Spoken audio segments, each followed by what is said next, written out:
مساء الخير. 100 يوم تابينج راوند 4.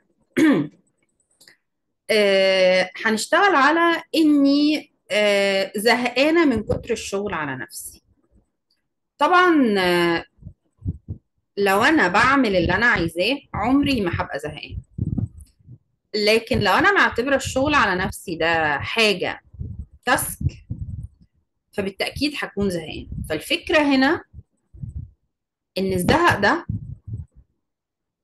وراه رسالة، والرسالة دي بتقول لي ان انا مش عايزة اشتغل على نفسي. ما تشتغليش، بس انا عايزة حياتي تتغير. بحب نفسي واقبلها بدون حدود.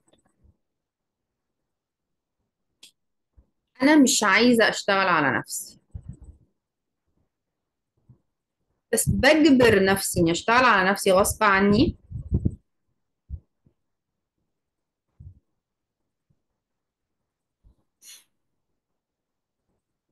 عشان انا مش عاجبني حياتي دلوقتي، وفي نفس الوقت مش عايزة اريليت بين اللي مش عاجبني في حياتي وبين تصرفاتي وطرق تفكيري.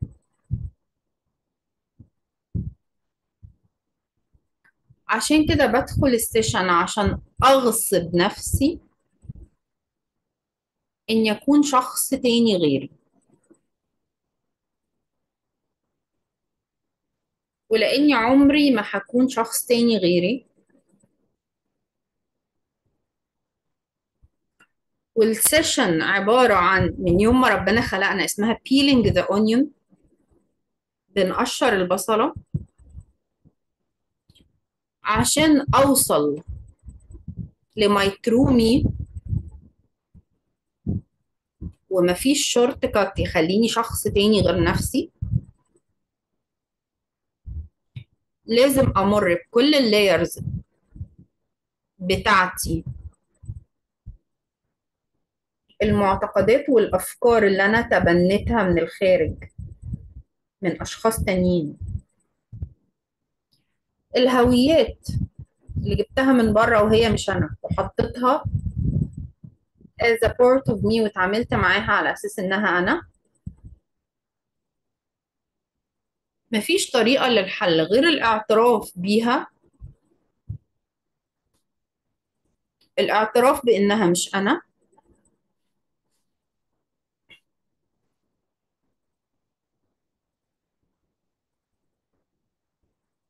وإدراك إن أنا فعلا متوحدة معاها، وإن ماي ترو مي هناك كانت صغيرة وضعيفة، وإن أنا بعمل كده علشان بحبها. جبت الاستراتيجيز وطرق التفكير دي علشان ما كانش عندي طريقة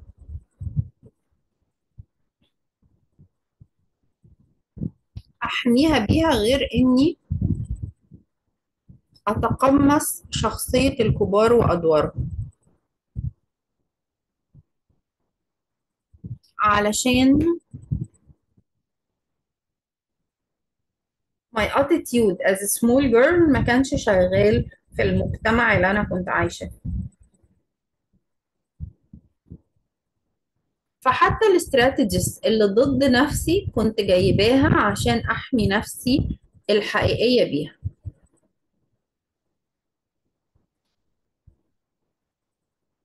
يعني لما بفاضل ما بين إني أطلب من مامتي إني أخرج مع صحابي،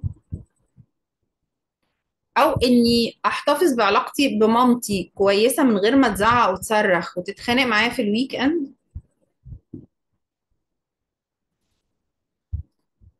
فكنت بتنازل مع الخروج مع صحابي في مقابل إني أقضي ويك إند هادي من غير مشاكل وخلافات.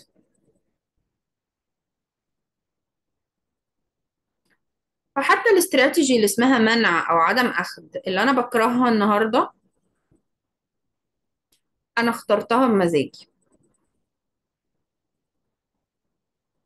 اخترت ان انا اكون people pleasing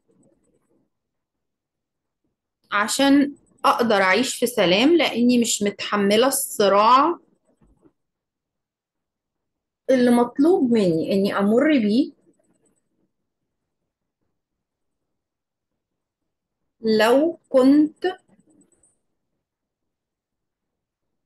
stand to my desires. لو كنت اعلنت عن رغباتي الحقيقية مش هقدر اتحمل كم الكونفليكت والاتاك اللي انا هعيش فيه لمدة 3 ايام او يومين ونص لغاية ما الويك اند يخلص. فكنت بختار السلام and to be people pleasing عن اختيار رغباتي الشخصية. فلو انا مش هفهم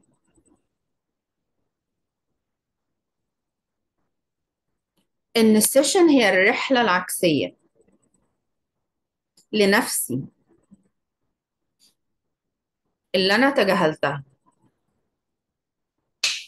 مرورا تاني بكل الشيلدات اللي حطيتها، بس المرة اللي فاتت كنت حطها وطلع بره نفسي ومستخدمة الشيلدات، لكن المرة دي انا داخلة من خلال الشيلدات عشان اوصل لنفسي. فمحتاجة تاني احس ان انا بحب نفسي، وادرك ان البيبل بليزنج كان ماي واي تو لاف ماي سيلف هناك، وان انا راجعة للنقطة اللي ما اتحلتش هناك علشان احلها هنا من مساحة سيلف لاف تانية هدفها اكتشاف جزء من نفسي حقيقي،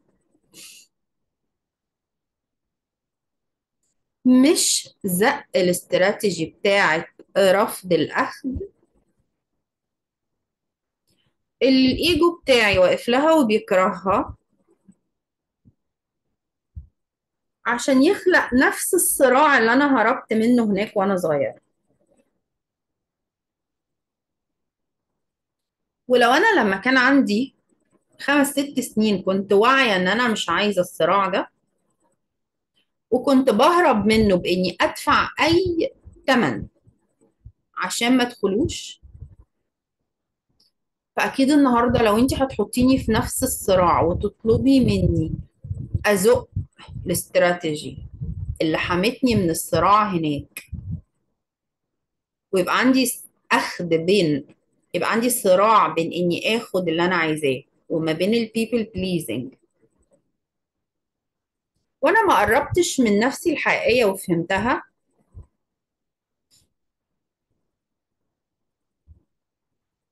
هبقى خلقت نفس الكونفليكت اللي حصل هناك اللي أنا هربت منه. ولأن القصة ما اتحلتش، المسارات ما اتسلكتش، الاختيارات مش هتتغير، هرجع تاني اختار الهروب، الهروب من الحل. وهتبقى السيشن بالنسبة لي هي البيبل بليزنج، بشتغل عشان اتجوز زي كل البنات، وهبقى بعملها غصب عني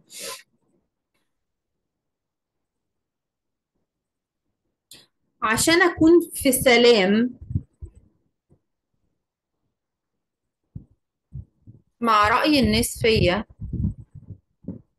قصاد ان انتي ما ارتبطتيش وما اتجوزتيش ما اشتغلتيش ما خدتيش. وهيكون شعوري الحقيقي اني مش عايزة اشتغل السيشن عشان فيها غصب وعدم امان، عشان انا داخلة أكثر الطريقة الوحيدة اللي كانت بتديني السلام هناك، من غير ما أفهم أو أسمع البنت الصغيرة اللي جوايا حاسة إيه أو عايزة إيه أو عملت ده ليه،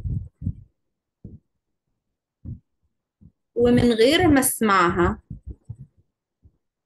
هتصحالي وأنا نايمة وترجع الاستراتيجي تاني، عشان السبكونشس مايند بتاعها. أنا لا أملك غير الكونشس مايند.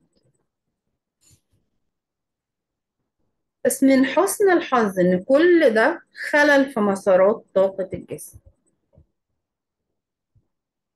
imbalance in the energy body system. مسارات مسدودة. والجود نيوز إنك لو اقتنعتي أو ما اقتنعتيش بالحدوتة، التابينج to touch your tapping point بيسلك مسارات طاقة الجسم من غير ما يناقش الفكرة،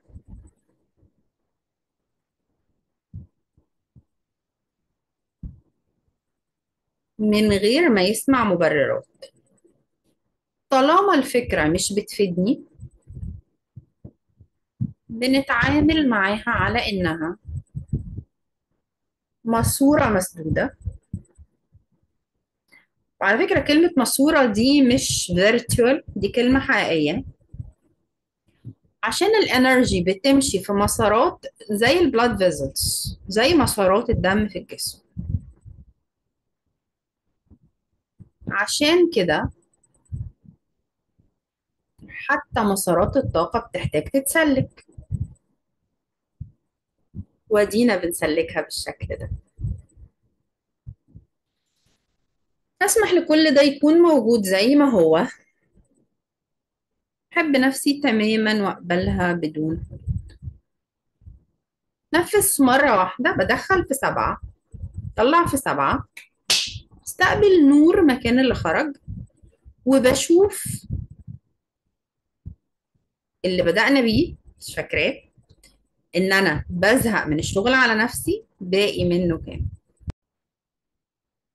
كده اللي بدأنا بيه مش موجود.